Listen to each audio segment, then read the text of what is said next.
This channel is proudly sponsored by Gates of Krystalia, a card-based isekai-style tabletop RPG. Your character has died. Perhaps Truck-kun has bumped into your character, and now you are reincarnated in a new world as a fantasy hero.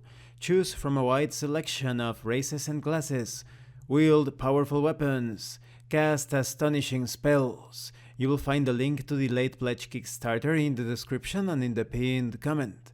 This channel is also proudly sponsored by Dead Tree Studios, the publishers and developers of Dames of Astoria, a tabletop RPG where you play as monster girls, experiencing high adventure in a world that doesn't fully accept them.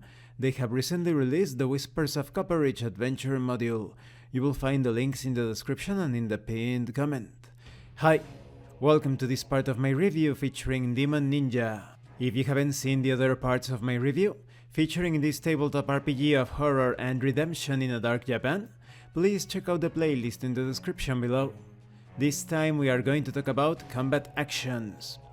When a character tries to hit another, his player makes an attack check against a difficulty equal either to the target's defense rank or the target's defense check, in case the opponent has any actions left that he can use for defensive actions.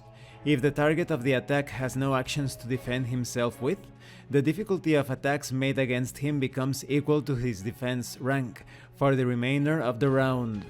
Should the attack check equal or surpass the target's defense rank or his defensive check, the attack is considered successful. Thus, the player should calculate and deal damage. Bigger damage plus weapon damage, or just weapon damage for throwing and ranged attacks. Instead of simply attacking, a character can also perform maneuvers, special moves that grant specific advantages.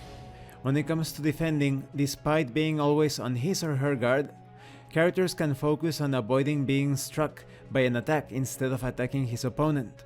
This can be done by performing a defense check, such as parrying, dodging, etc. The next attack the characters suffer is rolled against the result of this check instead of his defense rank. It's also important to note that a character's permanent carrying capacity, or CC, is determined by the sum of his vigor plus 2d6. Each equipment item is assigned a weight or volume number by the game master. A character can carry a list of equipment as long as its combined weight or volume number does not surpass his carrying capacity. Now let's talk about movement in combat. There are 4 speeds of movement in a combat scenario. The sum of a character's agility and athletics determine how fast that character can move in each action he takes during his turn. This does not overrule distance and retreat. If a character is grappled, trapped, or fighting another unit within engaged range, he must first release himself or retreat successfully before being able to move away safely. The same applies to Hijutsu jumps. When fighting multiple opponents on one zone, meaning that these opponents are all attacking the same character, subtract -1 from the player character's defense for each opponent after the second. This is important to consider because movement is going to take you into those situations or out of those same situations. And this concludes this part of the review. In the next part we are going to talk about armor and distance. When it comes to these actions, they are very simple because they feel like an extension of your skill checks.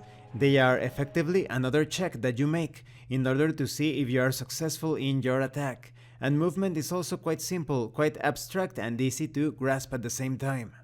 Thank you for watching this part of the review. Don't forget to leave a like, a comment and subscribe. And thank you so much to those of you that are going the extra mile to support the channel.